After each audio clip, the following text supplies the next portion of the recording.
Assalamualaikum warahmatullahi wabarakatuh. Waalaikumsalam warahmatullahi wabarakatuh. Alhamdulillah, alhamdulillahi rabbil alamin. Assalatu wassalamu ala asrafil anbiya'i wal mursalin Sayyidina wa maulana Muhammadin Sallallahu alaihi wasallam. Ashhadu an la ilaha illallah wa ashhadu anna Muhammadar Rasulullah. Allahumma salli ala Sayyidina Muhammadun musyabihil wal ikram, ya wal jalila wal ikram. Subhanal malikul kudus, subhanatil izzati wa azzamati wa haibat wal qudrat wal sultan wal kamal wal jamal wal kibriyai wal ijabarut wala ya'futu wala ya'budu abdah. Suhubukum kudus surabuna wa rabbul malaikatihi wa ruhi. Sama-sama subhanallah Wallahu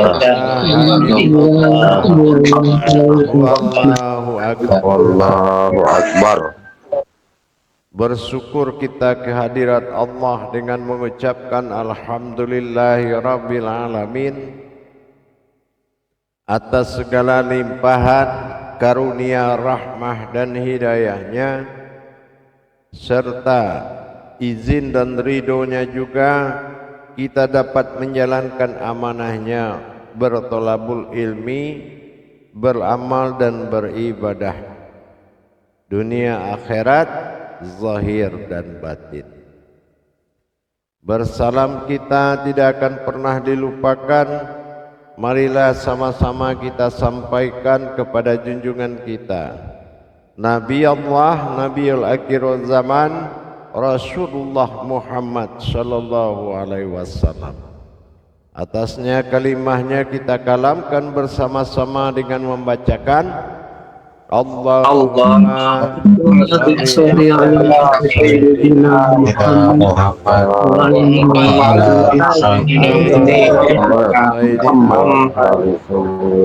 Muhammad. Jamaah grup 6 yang dirahmati Allah rahimakumullah. Sebagaimana yang telah kita pelajari dalam perjalanan tauhid kepada Allah, memperjalankan iman kita terhadap riwayat asal usul terjadinya wujud dan maujud dalam rangka mencapai titik ma'rifatullah kepada Allah, telah sampai kita kepada wujud dan maujud yang telah kita pelajari. Maka pada tahapan lanjutan pelajaran ini perlu kita mengetahui siapa yang wujud dan siapa yang bermaujud yang sebenarnya. Dari mana asal dan tajalinya sehingga terjadi wujud dan maujud. Ini perlu dipertanyakan kebenarannya.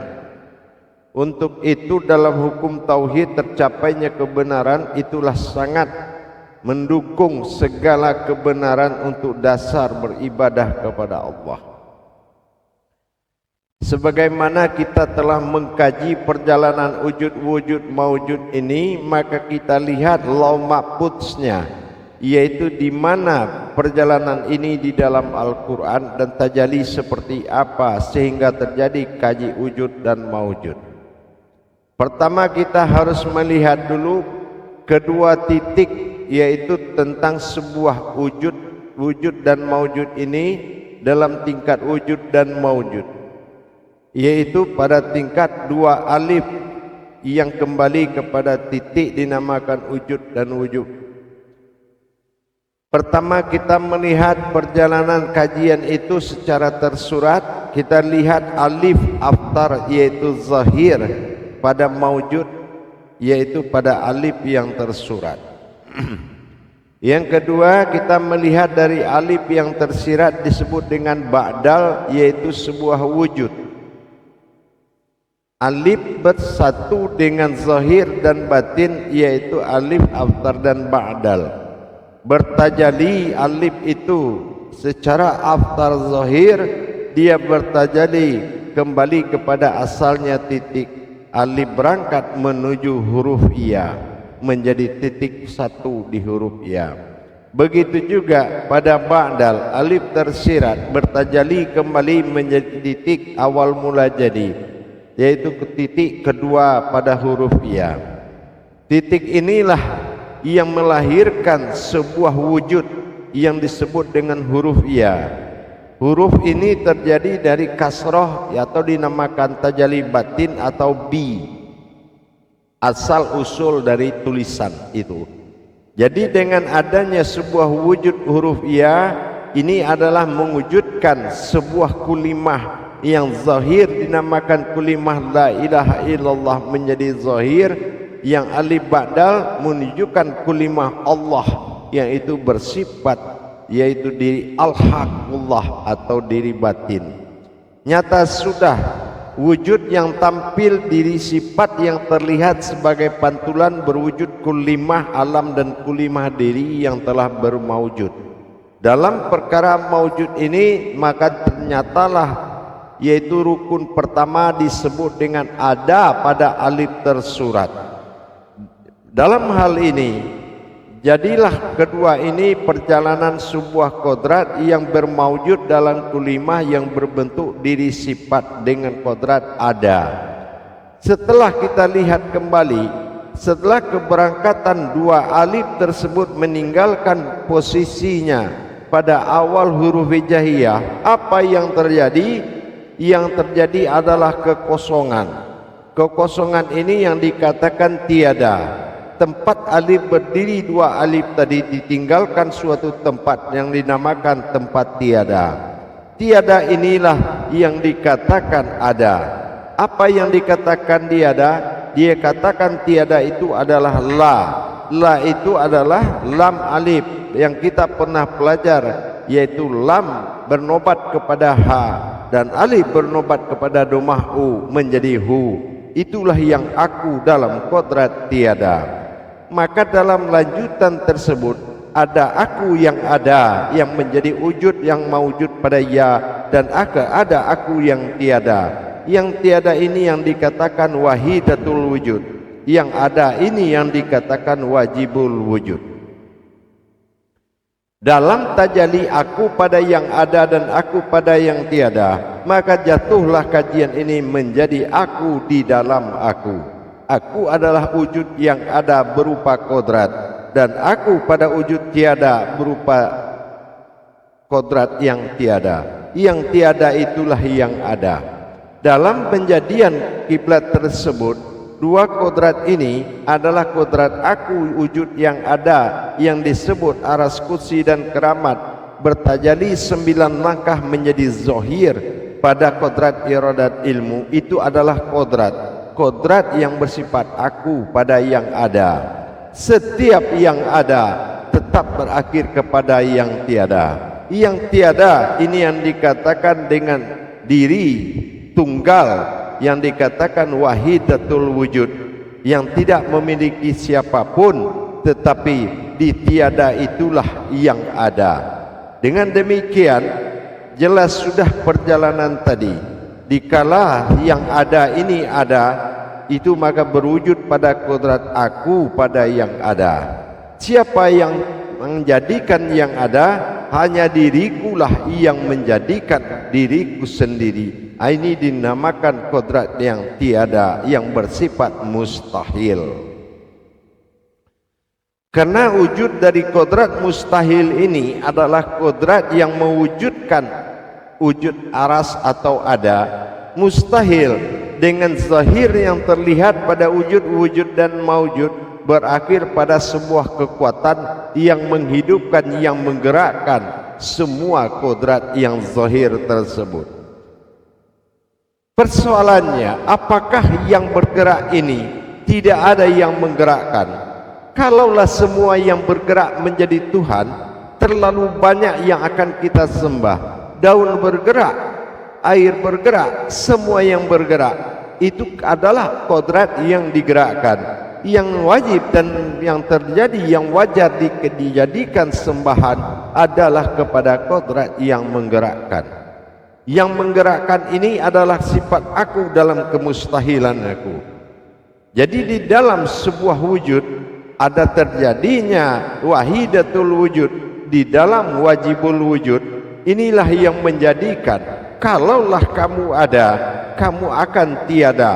Kalau kamu tiada, kamu adalah aku. Akulah yang dikatakan kodrat yang bernama tiada. Dengan kesendirianku dikatakan wahidatul wujud.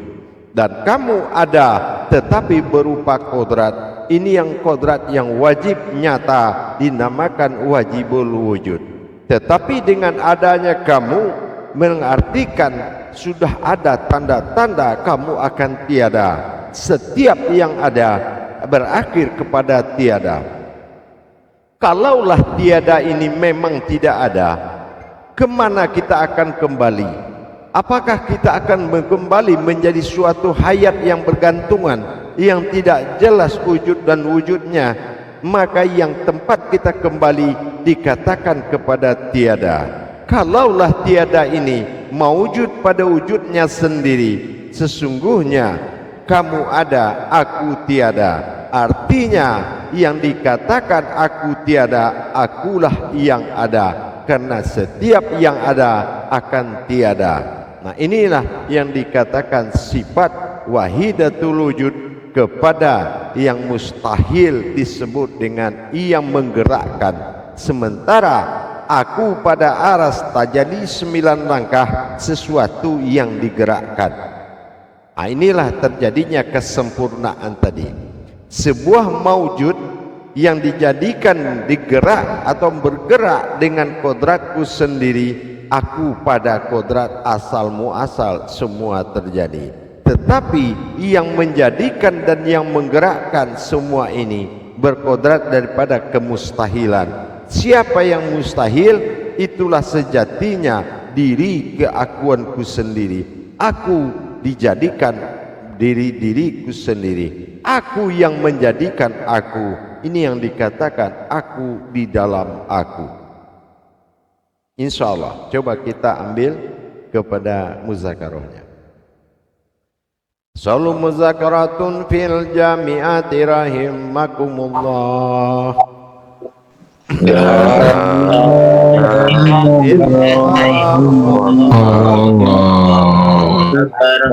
Silakan juru tablik menyampaikan amanah para imam dan jemaahnya. Insyaallah. Insyaallah. Assalamualaikum warahmatullahi wabarakatuh ya. Waalaikumsalam warahmatullahi wabarakatuh. Semoga Buya dan keluarga sehat walafiat Buya. Amin. Amin ya Allah. Amin. Amin. Insyaallah, terima kasih Buya atas tausiahnya dalam tema kajian yang saat ini adalah la tiada ala ada. Dalam makom aku di dalam aku ada aku di dalam aku Buya ya. Aku di dalam aku. Aku di dalam aku. Insyaallah Buya. Silakan untuk para imam saudaraku semuanya yang ingin dipertanyakan, silakan mengangkat gambar tangannya, dan yang tidak bertanya mohon dimatikan audionya. Insyaallah ada Pak Imam Wahyudin. Silakan Pak Imam, waktu tepat dipersilakan. Baik, terima kasih juru tablik Imam Utari. Assalamualaikum warahmatullahi wabarakatuh Buya. Waalaikumsalam warahmatullahi wabarakatuh. Semoga Buya dan keluarga senantiasa selalu sehat walafiat Buya. Amin ya Allah. Alhamdulillah Buya. Insyaallah. Kami dapat melaksanakan muzakar lagi. Dalam kajian 2 alif Buya, yang tersirat dan yang tersurat. Dalam wahidatul wujud ada dalam ketiadaan. Dalam kalamnya saja sudah sangat luar biasa, Buya. Iya. Kalam saja ya. Sangat indah untuk didengar dan dikatakan, Buya. Insyaallah. Nah, alif tersirat dan alif tersurat. Ada 2 titik, wujud dan mawujud. Nah, setiap yang ada akan kembali menjadi tiada, karena yang tiada itulah sesungguhnya yang ada. Maka setelah dalam ketiadanya itu berarti kan kembali kepada aku. Seperti apakah itu kita setelah menjadi tiada itu yang dikatakan kembali kepada wujud itu, Buya? Ya, itu tidak kembali kemana-mana, karena yang tiada itulah sebenarnya yang aku. Yang ada ini adalah kodratku yang akan tiada, yang akan menjadi aku. Nah, gitu maksudnya, ya. Kodrat aku dan aku ini, aku adalah yang menjadikan diriku sendiri. Kodrat tiada wahidatul wujud, yaitu yang menjadi sebuah wujud yang menjadikan dan yang menggerakkan kodrat, yaitu aku. Ya, jadi di sini sejatinya diri aku itu adalah aku di dalam aku. Yang di dalam aku inilah yang mustahil. Kenapa? Kalau kodrat pada aku dan kodrat yang menjadikan aku itu adalah dalam satu kehendaknya, dalam satu wujudnya. Jadi dengan demikian, kalau yang dikatakan tiada ini bukan tidak ada. Tiada ini adalah nama sebuah makom, ya, dinamakan wahidatul wujud, wujud yang sendirinya, artinya wujud yang sendiri. Kalau kita merasa ada, maka sesungguhnya kita akan tiada. Tetapi kalau kita sudah berdiri pada tiada, sesungguhnya itulah yang ada, yaitu aku. Jadi kembalinya tadi, apa masih berupa kodrat atau sudah pada bertajali kepada aku? Nah, ini yang tiada tadi. Jadi kalau kita melihat yang tiada itu adalah ada, buktinya la itu melahirkan hu. La adalah aras bernama kodrat, hurufnya ha atau kekuatan, sementara alif doma hu. Nah, ini sudah menjadi hu. Nah, la itu tiada, sementara yang kodrat itu berkodrat al. Nah, al itu apa? Hanya alam semuanya, ya, itu alam. Jadi kalau alam ini disatukan al itu dengan la, bernama Allah. Allah itu artinya Tuhan, ya. Nah, Tuhan pada wujud yang nyata dan Tuhan pada wujud yang tidak nyata. Nah, wujud yang tidak nyata inilah yang paling nyata. Ini yang dinamakan aku.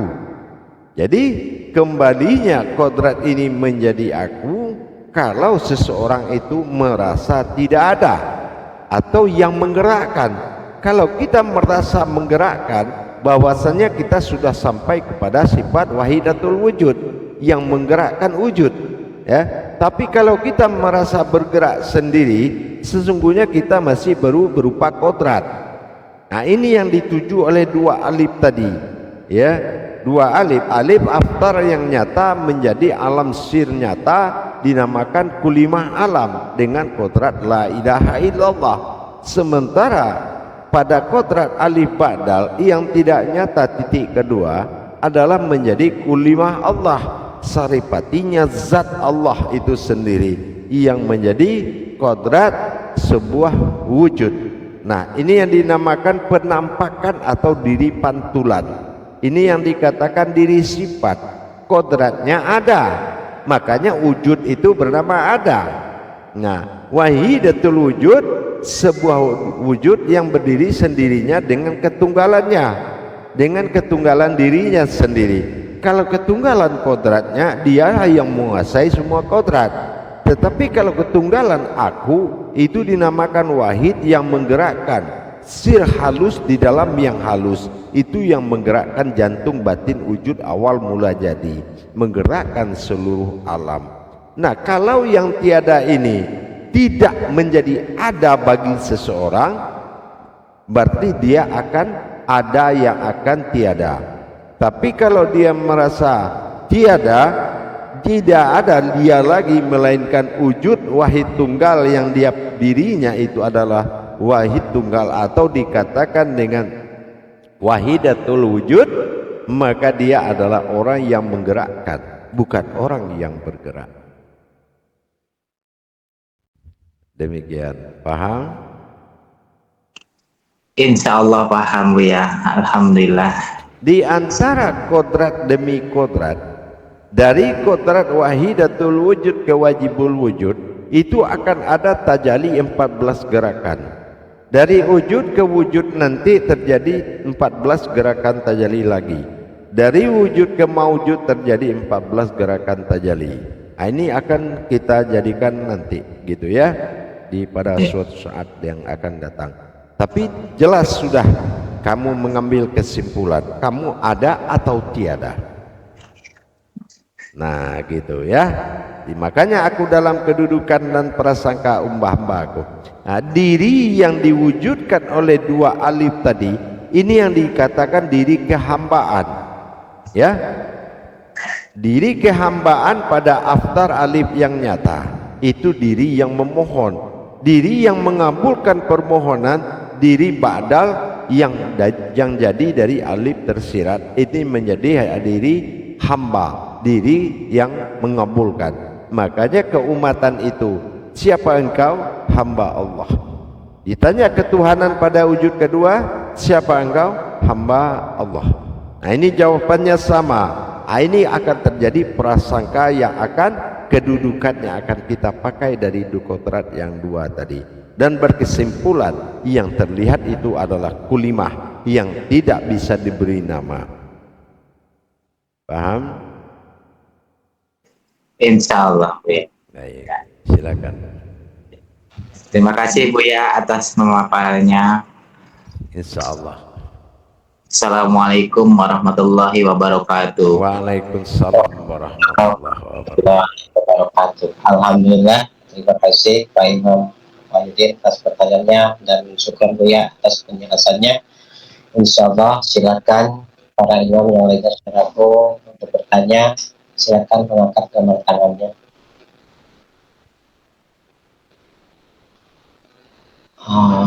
Belum ada, insya Allah. Saya Buya mohon izin. Assalamualaikum warahmatullahi wabarakatuh. Waalaikumsalam warahmatullahi wabarakatuh. Tadi Buya mengkalamkan bahwasannya dalam perjalanan yang dijadikan wa'id ini adalah menjadi seorang hamba. Nah, hamba ini dengan perjalanan 14 tajalli. Nah, tadi ada Buya berkalam, ada wahidatul wujud dan ada wajibul wujud. Pertanyaannya, apakah setelah perjalanan 14 tajalli ini akan muncul atau akan terjadilah sebagai waliul wujud? Tidak perlu kamu menunggu 14. Dengan adanya saya menyampaikan rahasia Allah ini sudah jadi padamu, karena yang saya bicarakan adalah dirimu. Kenapa tergantung kamu kepada sebuah tajalli? Bukannya wahyu itu lebih mulia daripada tajalli? Tajalli itu adalah adab, tetapi transaksi batin yang terjadi dalam kalam wahyu ini harus wujud di dirimu. Kalau kamu merasa ada, kamu siap-siap tidak ada. Tapi kalau kamu merasa tiada, kamulah aku, kata Allah. Ini yang dibuktikan dalam surat Al-Hadid ayat 4 itu. Itu ya. Insyaallah, alhamdulillah. Tidak ada yang kita tunggu, hanya mursyid berbicara di situ jadi semua. Tidak ada, karena ijab itu kamu dari tidak tahu menjadi tahu, itu ijab. Kalau sudah diberitahu terbuka ijab, tidak ada lagi amalan yang bisa mendatangkan ketuhanan dirimu kecuali dirimu telah menjadi kodrat Tuhan itu. Paham? Insyaallah Buya, barakallah. Terima kasih Buya atas Inilah kaji penjelasannya. tauhid tanpa basa-basi. Ya. Ini kaji tauhid tanpa basa-basi. Begitu ambil, terima, telan. Itulah kaji tauhid. Karena tauhid adalah kaji yang tidak bersekutu dengan pemahaman siapapun. Paham? Insyaallah Buya. Nah, begitu. Insyaallah. Kecuali kita akan mempertanyakan kiat-kiat dan sir-sir menikmati dan merasakan tadi, ya. Nah, tapi kalau kapan diterima, inilah ijab kabul. Terijab pembatas dulu tidak tahu, terlepas sudah tahu berarti kabul. Kabul itu lepas batas maka jadilah.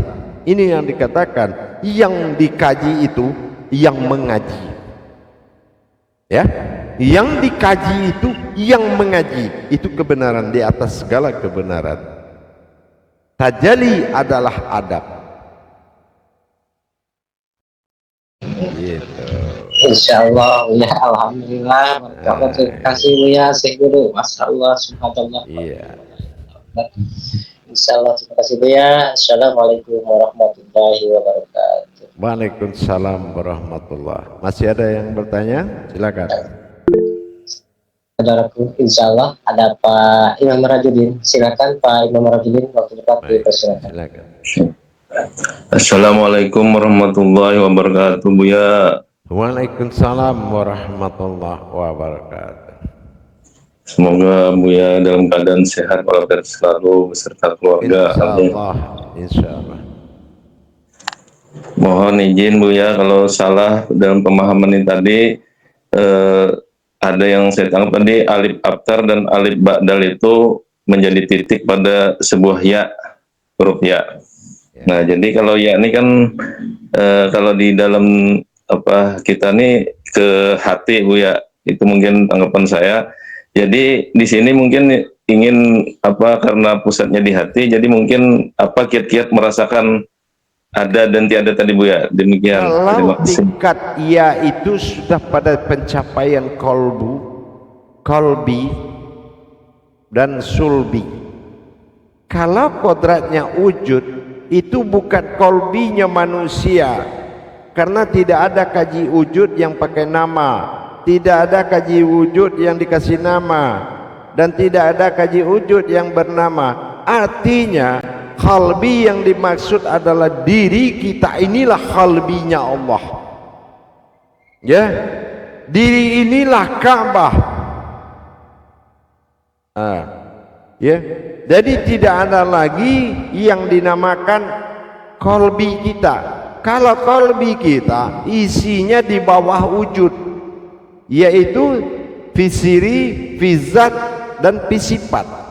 Tapi kalau kolbinya Allah as-sajadah, as-sajadah itu batasan. Batasan Allah dari seluruh makhluk adalah diri manusia. Jadi yang kolbi ini adalah diri, ya. Kolbi dari tubuh bernama kolbu, kolbi dari rohani bernama hati, kolbi dari sifat diri sendiri ada masulbi. Itu beda. Tapi kalau wujud kita ini adalah kolbinya Allah, disebut dengan rahim.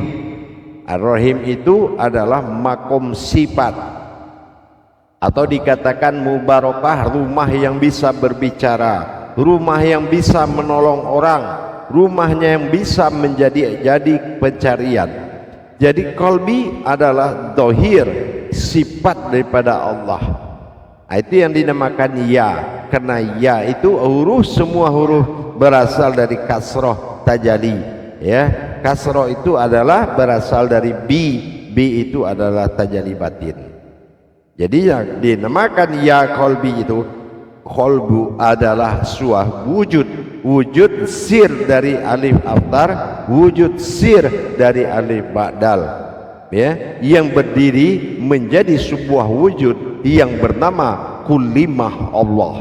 Kulimah Allah saripati dari seluruh sir, berdiri dalam diri al-haq. dan kulimah la ilaha illallah saripati dari zat dan nur dari alif abtar bernama la ilaha illallah.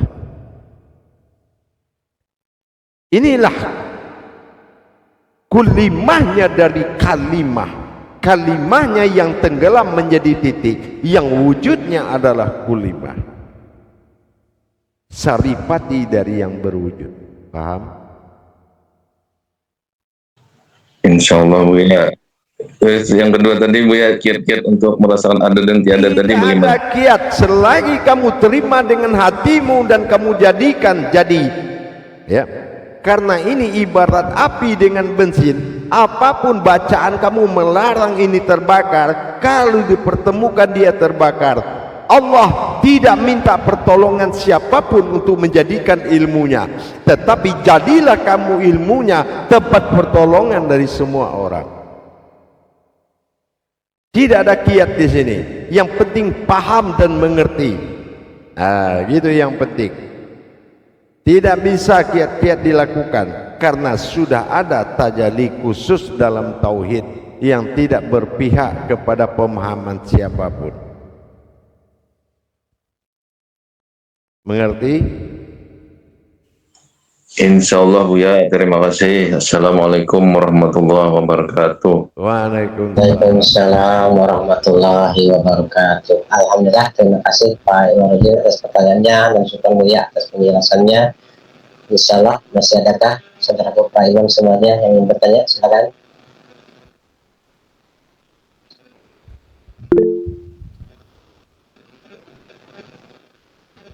Insyaallah ada Pak Imam Terpsila. Silakan Pak Imam, waktu tepat dipersilakan. Terima kasih Bapak Juru Tablik. Assalamualaikum warahmatullahi wabarakatuh Buya. Waalaikumsalam warahmatullahi wabarakatuh. Alhamdulillah, semoga Buya bersama keluarga senantiasa dalam keadaan sehat walafiat. Insyaallah, amin, amin ya Allah. Alhamdulillah. Amin. Mohon izin Buya, tadi disebutkan wajibul wujud, yaitu yang bersifat ada di dalam ketiadaan. Mohon ada pencerahan kembali Buya. Ada, hanya berupa kodrat, ya. Mulai dari aras kursi keramat batin zat nur kodrat iradat ilmu hanya sebuah kodrat, dan kodrat itulah aku juga. Makanya hu pada wujud awal. Tetapi apakah bisa kodrat ini menjadi suatu yang hayat? Tidak bisa, karena dia lam ali pada lam jalalah hanya berdiri sebagai kekuatan. Tetapi tidak ada kekuatan itu bisa bergerak tanpa ada yang menggerakkan. Disinilah yang tiada tadi yang akan menjadi ada, karena yang tiada ini la itu adalah hu itu adalah aku. Tapi kodrat bukan bernama aku di badan dari dalam kodrat. Aku sebuah kodrat, tetapi di dalam aku ada aku yang menjadikan kodrat tersebut. Artinya hanya akulah yang bisa menjadikan diriku ada. Aku yang mana? Hanya akulah yang di dalam yang bisa mewujudkan diriku yang ada berupa kodrat. Sama kayak kita, kalau tidak rohani bagaimana bisa ada jasmani? Makanya diwajibkan kita melihat kajian ini dalam tajalli hijahiyah menuju kebenaran, bukan asal yakin dan berkalam soal ilmu ma'rifat dan keyakinan, tapi ini sudah nyata ada padanya.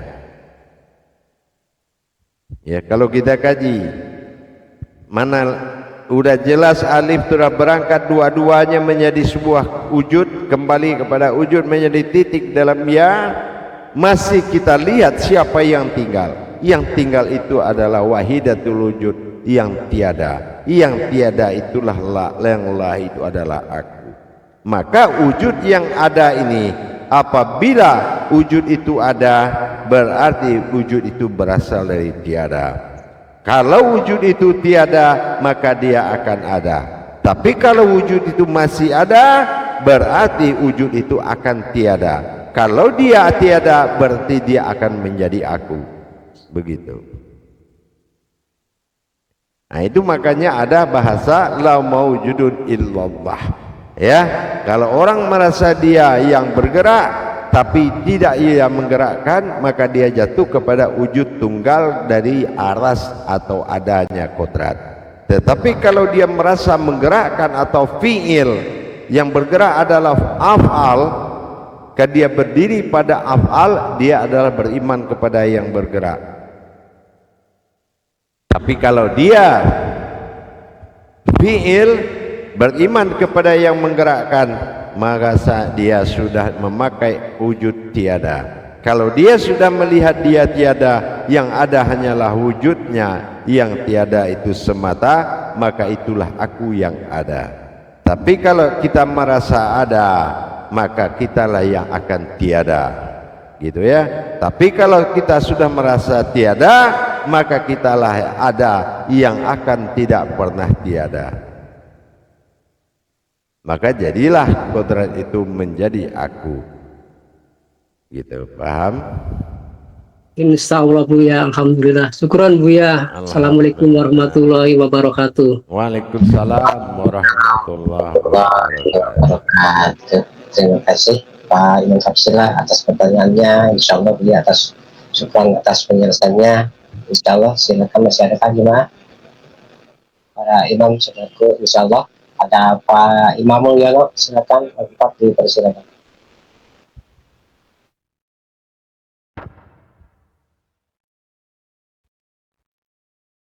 Baik, masih ada pertanyaan?